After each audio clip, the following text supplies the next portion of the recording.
मैं तुम्हारे सामने कोई शेप बनाऊँ, मान लेते हैं कि ये कोई एक स्टार बना लेता हूँ तुम्हारे सामने, ठीक। ये मैंने स्टार बनाया, ठीक है। इसी के जस्ट बगल में एक और स्टार बना लेते हैं, ठीक। और मैंने कहा कि जो भी इसकी ये वाली साइड है जितनी भी है वही इसकी उतनी ही साइज़ की ये वाली साइड है, ठीक है। इसका मतलब जितनी भी लाइनें इस फिगर को बनाने में लगी हैं वो सारी की सारी उनका जो सारा का सारा डायमेंशन है, जितनी भी लंबाई है उनकी, वो सारा का सारा इसमें लगा है, ठीक। मतलब अगर जितनी लंबी ये है उतनी लंबी ये है, जितनी लंबी ये साइड है उतनी लंबी ये साइड है, जितनी लंबी ये साइड है उतनी लंबी ये साइड है, ऐसे करके सारी साइड इसकी क्या है, सेम है, ठीक। तो तुम इस फिगर को कॉन्ग्रुएंट कह सकते हो, जैसा कि तुमको 9th क्लास में पढ़ाया गया है, ठीक है। लेकिन अगर मैं तुमसे पूछूँ क्या तुम इस फिगर को सिमिलर कह सकते हो, तो तुम्हारे माइंड में क्वेश्चन आएगा कि सिमिलर मतलब क्या? सिमिलर मतलब सेम शेप हो उसको हम सिमिलर कहेंगे, या सेम साइज़ हो उसको हम सिमिलर कहेंगे, या दोनों हो उसको हम सिमिलर कहेंगे। सिमिलर का मतलब होता है कि आप जो फिगर बनाए हैं वो सेम रिस्पेक्ट से उसकी साइड डिक्रीज या इंक्रीज की हो, मीन सारी साइडें सेम रिस्पेक्ट से इंक्रीज या डिक्रीज की हो, तब वो फिगर सिमिलर होगा। और उसी के साथ साथ सारे एंगल सेम रिस्पेक्ट से डिक्रीज या इंक्रीज हुए हों, ठीक है। जैसे अगर मैं बात करूँ, एक मान लेते हैं आपके सामने स्क्वायर बना देता हूँ, ठीक है। इस स्क्वायर की साइड है 6 सेंटीमीटर, ठीक। और मैंने एक और स्क्वायर बना दिया जिसकी साइड है, सॉरी रेक्टेंगल बन गया, एक और स्क्वायर बना दिया जिसकी साइड है 4 सेंटीमीटर, ठीक है। आप इन दोनों स्क्वायर को मान लेते हैं, स्क्वायर ए है या स्क्वायर बी है, तो आप ए स्क्वायर को बी स्क्वायर के सिमिलर बोल सकते हो।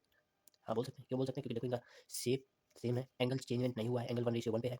साइड पे देखो, साइड किस रेशियो पे डिक्रीज हुआ है, साइड 6/4 मीन्स 2 3 2 4 3:2 के हिसाब से सारी साइड से डिक्रीज की है। ये भी डिक्रीज किया, ये भी डिक्रीज किया, इसकी भी तो 4 सेंटीमीटर ही होगी। ये अगर 6 सेंटीमीटर है, ये अगर 6 सेंटीमीटर है तो ये भी तो 4 सेंटीमीटर है, ये 6 सेंटीमीटर है तो ये भी तो 4 सेंटीमीटर है, तो ये भी 2/3 रेशियो से डिक्रीज हुई, ये भी 2/3 से, ये भी 2/3 से, ये भी 2/3 से। तो सेम रेशियो से डिक्रीज हुई साइड्स भी और एंगल्स भी, ठीक है। एंगल्स में तो कोई चेंज नहीं हुआ, ठीक। इसलिए ये दोनों फिगर्स क्या है, सिमिलर है, ठीक है। अब अगर मैं आपके सामने एक और फिगर लूँ, मान लेते हैं ये एक क्वाड्रिलेटरल है, ठीक है। ये क्वाड्रिलेटरल है, ठीक है। और ये क्वाड्रिलेटरल है, ठीक। अब मैंने आपसे पूछा कि बताइए ये दोनों फिगर सिमिलर है या नहीं, ठीक है। आप सीधी सी बात कहेंगे नहीं सिमिलर है। क्यों नहीं सिमिलर है? क्योंकि देखो इनके ये जो एंगल है देखो कितना चेंज हो गया। ये वाला एंगल, इस एंगल मान लेते हैं कि ये वाला एंगल 45 डिग्री है, ठीक है। और ये 90 डिग्री हो गया, ठीक। और यहाँ पर ये वाला 90 डिग्री था, ये 45 डिग्री हो गया, ठीक है।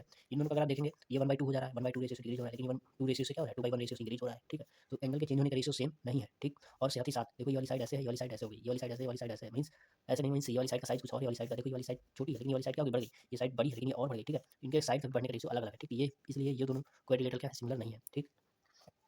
चलिए फॉर एग्जांपल ले लेते हैं, मान लीजिए आपके पास ट्रायंगल है, ठीक। ये ट्रायंगल है, ठीक है। और मैं क्या करता हूँ, ये एक इक्विलेटरल ट्रायंगल है, ठीक है। इक्विलेटरल ट्रायंगल, ठीक। और एक बगल में एक और इक्विलेटरल ट्रायंगल बना देता हूँ, ठीक है। ये इक्विलेटरल ट्रायंगल ए है, ये इक्विलेटरल ट्रायंगल बी है, ठीक है। इसकी साइड 14 सेंटीमीटर है, ठीक है। सारी साइड ये वाली, ठीक है। और इसकी 7 सेंटीमीटर है। अब मैं आपसे पूछता हूँ क्या ये दोनों सिमिलर है या नहीं। आप देखेंगे ये साइड 14 था, ये 7 हो गया, सेम रेशियो में डिक्रीज हुआ, 1/2 हो गया। ये भी ऐसे ही हुआ, 14 था 7 हो गया, 14 था 7 हो गया, ठीक है। इक्विलेटरल ट्रायंगल में साइड्स तो सेम होती है ना, और एंगल सारे 60 डिग्री होते हैं, ठीक है। तो यहाँ भी सारे 60 डिग्री होंगे, होंगे, होंगे, ठीक। तो एंगल 1:1 से डिक्रीज हुए, ठीक है, इंक्रीज या डिक्रीज हुए, लेकिन साइड क्या हो गई, 1:2 हो गई, ठीक है। मतलब हाफ हो गई, ठीक है। तो देखो सारी साइड बदलने का रेशियो सेम है, सारे एंगल्स का बदलने का रेशियो सेम है, ठीक है। तो इसलिए ये दोनों क्या हो गए, कॉन्ग्रुएंट हो गए, ठीक। अभी क्वेश्चन है मेरा, क्या is all circles are congruent, sorry congruent not similar, क्या सारे सर्कल सिमिलर होते हैं। इसकी साइड है 7 सेंटीमीटर, इसकी साइड है 3/2 सेंटीमीटर, ठीक। अब मैं पूछता हूँ क्या ये दोनों सिमिलर हैं, ये सर्कल है, ये सर्कल भी है, ठीक है।